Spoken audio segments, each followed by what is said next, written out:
নমস্কার বন্ধুরা, অর্পিতা ভিলেজ ফুডে আপনাদেরকে স্বাগত জানাই। আজকে একটা অতি সাধারণ রান্না নিয়ে চলে এসেছি। আজকে করব নিরামিষ আলু সয়াবিন কষা। আলুটাকে ধুয়ে আমি ছোট ছোট করে কেটে নিয়েছি আর নিয়েছি 1 প্যাকেট সয়াবিন। সয়াবিনটা আমি গরম জলে ভিজতে দেব, আপনারা চাইলে ঠান্ডা জলও দিতে পারেন। গরম জলের মধ্যে সয়াবিনগুলো দিয়ে দিচ্ছি। সয়াবিনগুলো দিয়ে দিয়েছি, 8 থেকে 10 মিনিট মতো ভিজতে দেব, তাহলেই হয়ে যাবে। আলুটা আমি ভেজে নেব। কড়াইয়ে দিয়েছি সরষের তেল।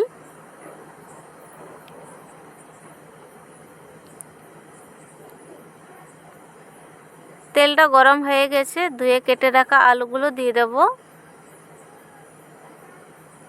আলু দিয়ে দিয়েছি, নাড়াচাড়া করে নেব।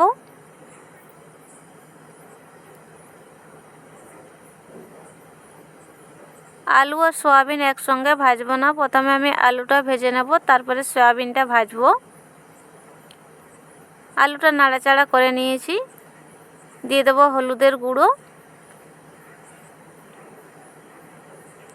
হলুদ গুঁড়ো দিয়ে দিয়েছি, নুন দিয়ে দেব।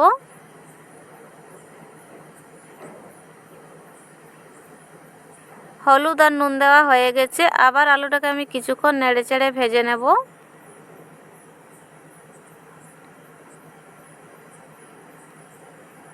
আলুটা ভাজা হতে থাক, এর সঙ্গে আমি সয়াবিনটা দেখে নেব ভেজা হয়েছে কি না। সয়াবিনগুলো ভেজা হয়ে গেছে, এবারে জলটা নিগড়ে তুলে নেব।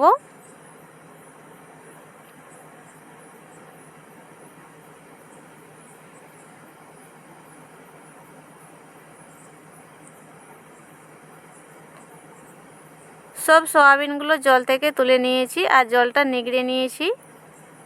আলুগুলো ভাজা হয়ে গেছে, এবারে আলুটা নামিয়ে নেব।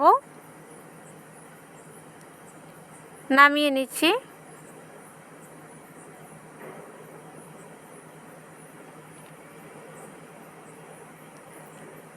আলু ভাজা তেলে আমি সয়াবিনটা ভেজে নেব। দিয়ে দিচ্ছি নুন। এবারে সয়াবিনগুলো দিয়ে দিচ্ছি।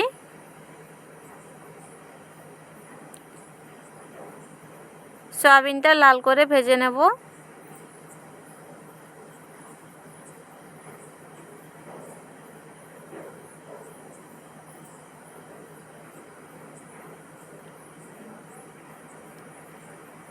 বেশ কিছুক্ষণ ধরে নাড়াচাড়া করে সয়াবিনটা ভেজে নিয়েছি আর ভাজা হয়ে গেছে, এবারে নামিয়ে নেব।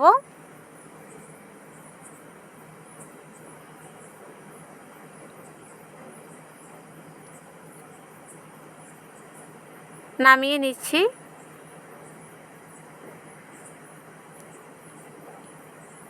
আলু আর সয়াবিন ভাজা হয়ে গেছে, এবারে রান্না করব।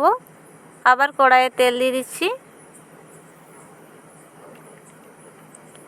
তেলটা গরম হয়ে আসলে দিয়ে দেব ফোড়নের জন্য 5 ফোড়ন। অল্প 5 ফোড়ন দিয়ে দিয়েছি, ফোড়নটা নেড়ে নেব।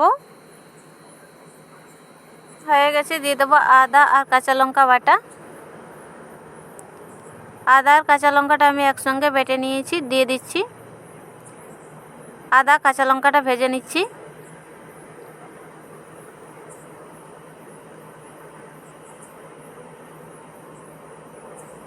আদার কাঁচা গন্ধটা চলে গেছে, ভেজে নিয়েছি।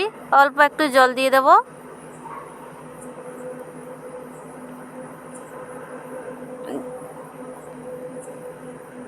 জল দেওয়ার পরে নেড়ে নিয়েছি। দিয়ে দেবো গুঁড়ো মশলা।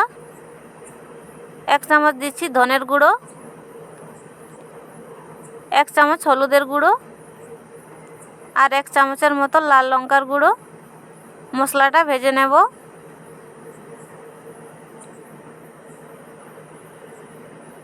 সব মশলা আমার দেওয়া হয়ে গেছে, আর কিছু মশলা দেব না।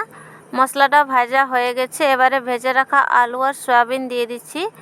আলু সয়াবিন দিয়ে দিয়েছি, এবার আলু সয়াবিনটা মশলার সঙ্গে কষে নিচ্ছি।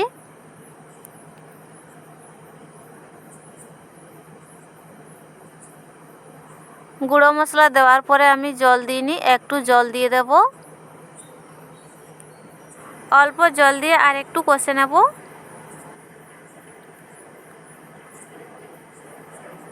আলু আর সয়াবিন ভাজার সময় আমি নুন দিয়ে ভেজে নিয়েছি, আর একটু নুন দিয়ে দেব। নাড়াচাড়া করে নুনটা মিশিয়ে নেব।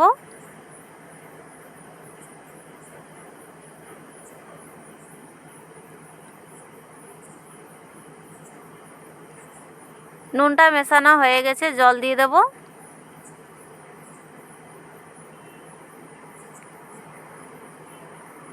আলু সয়াবিন সব কিছু সেদ্ধ হয়ে গেছে, বেশি জল দিইনি। এই জলটা শুকিয়ে গেলে রান্নাটা হয়ে যাবে। জলটা শুকিয়ে গেছে, আলুগুলো একটু ভেঙে ভেঙে নিচ্ছি।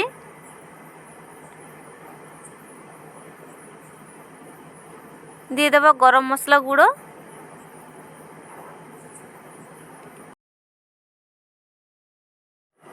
গরম মশলাটা দেওয়ার পরে নাড়াচাড়া করে নেব, তারপরে নামিয়ে নেব।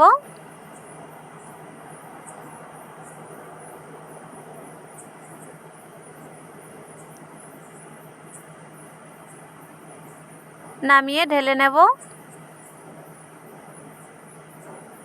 চুলো থেকে নামিয়ে ঢেলে নিয়েছি। হয়ে গেল নিরামিষ আলু সয়াবিন কষা।